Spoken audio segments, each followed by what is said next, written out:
Hi there, Michael here from Hotel Rescue. Welcome back to the Online Hotel Coach program. And this month, what I want to talk to you about is the AAA Star Ratings program run by Star Ratings Australia. To bring up the speed, you may have heard earlier in the year that Star Ratings Australia announced that by the 30th of June 2017, they would actually be ending the official star rating program for accommodation businesses right across Australia. And it was caught a lot of operators by surprise initially, but many others not so much. So I just want to walk through what's happened here, and there's actually a recent update behind this as well, that it actually will be continuing, but I'll come to that a little bit later. But there's a bit to understand here of, again, pointing towards how the game has changed. And this is just more evidence of how much our industry has shifted in recent times. So the AAA Star Rating program is a paid subscribed program where hoteliers and accommodation businesses can pay to have their hotel, motel, their apartments, whatever it be, have formally assessed to meet a set list of criteria to then have their property, I guess, awarded or recognised for a particular star rating. You know, 3, 3.5, 4, 4.5, 5 star. So that program's been in place for quite some time. It's very recognisable from a consumer's point of view what a 5-star property is, what a 4-star property is, and so it just helped build confidence in the consumer's mind about what product that they could expect when they were making a choice into what accommodation to choose to stay at. So that's the guts of the program, and don't have to be honest on to work that out. But earlier this year, Star Ratings Australia announced that it is no longer viable for them to run the program, and there was a lot of businesses that were going, oh, what are we going to do? Well, I was quite relaxed about the whole thing because I really felt that the program had probably run its course anyway. And let me explain how and why. And there's lots of debate out there in the marketplace around this, so it's possibly not new to you, but I want to give you my perspective on it all. So to have an official star rating is fine, and it's, I guess the theory is that in the consumer's mind, that star rating is assigned to you and awarded to you based upon a judgment and some criteria. And so therefore, because it's done by an official independent body, it's true and accurate. So you can trust it. So it's all about trust is what they're trying to achieve. Because it's done by an official body under a set criteria, you can trust that the star rating is accurate. Wind the clock forward to today where the star rating system is about to be booted out. And we hear a lot about self-rating. So like I run some service apartments myself, as you know, and those apartments, I just do self-rating. I've just flagged them as a 4-star product. And so I guess initially this wouldn't have happened because people would have been going, well, is it officially rated or is it self-rated? And how can I trust this self-rating? And so people would more so lean towards an officially rated product than a self-rated product. And that is the days gone by. And now people actually trust whatever rating you put on it. And here's why.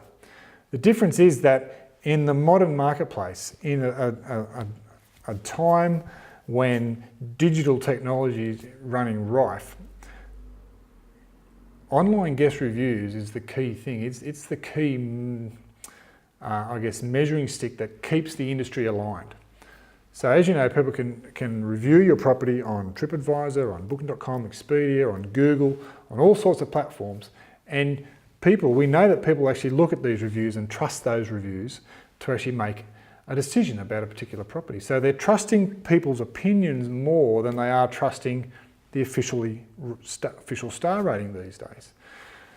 The extension of this is that, and here's where I think it's important, as we move into this self-rated environment, you need to be very careful about how you rate your property. So the key lesson in this for us all is that you should be very true to who you are, very true to your product. And I'll give you the example. So if, for instance, you're a 3-star property and you make a decision that you go, you know what, I'm going to call myself a 4-star property and I'll attract some guests and that'll be fantastic because I'm saying I'm more than what I am. And again, you don't have to be honest on to work out that that's a very treacherous path to step on in the modern environment where people are doing online reviews. Because if they come expecting 4-star and they receive 3-star, you'll get hammered on the review sites. Okay, and while you might have received an initial spike in demand, it won't last long, because the online reviews is what people are listening to, and you'll start to go down. Even though your website and everything still might say 4-star, and even if you change it back to 3-star, the online reviews are there forever, and they'll impact your scoring for a long time to come. And so it's not just star rating, it's also your review rating that starts to impact. If we flip that around and say, right, well, maybe I should adopt the approach of under promise, over deliver. And I guard you against this as well. So under promise, over deliver would be, hey, I'm a 4.5-star property. I'm going to tell them that I'm a 3.5-star or a 4-star property. The trouble you have here is you're actually closing yourself out to the marketplace that you're designed for. So if you're a 4-star property and you're saying you're a 3-star property, well, all the people who want 4-star aren't even going to look at you. So they'll just they'll just go straight past you and look to the ones that are saying they're 4-star, because that's the level of product that they're looking for. So you can't be to one side or the other. You can't be to the left or the right when it comes to star ratings. You have to be true and accurate to who you are. The expectations that you put in the guest's mind about your hotel have to match the physical product. You have to be genuine, true and authentic to who you are. And that's the advice out of this little session on the online hotel coach today. When it comes to self-rating, be true to who you are. Now, quick update is that the Australian Tourism Industry Council has just recently announced that they are actually going to continue the AAA Star Rating program. So there still will be this formal body, but it's been quite quite timely that this topic has been brought up to say, you know what, it was getting a point to put it's redundant, and this, whether it is going to close or whether it's going to get carried on, as it appears that it's going to be carried on, the point is about guest perceptions, guest expectations, and how you meet those expectations in the marketplace. Be careful about how you rate yourself. Make sure you're taking care of your online your online reputation through your reviews and everything like that. Make sure your product matches what people think your product is. And that's the advice today from the Online Hotel Coach. Have a great month, and we'll see you next time.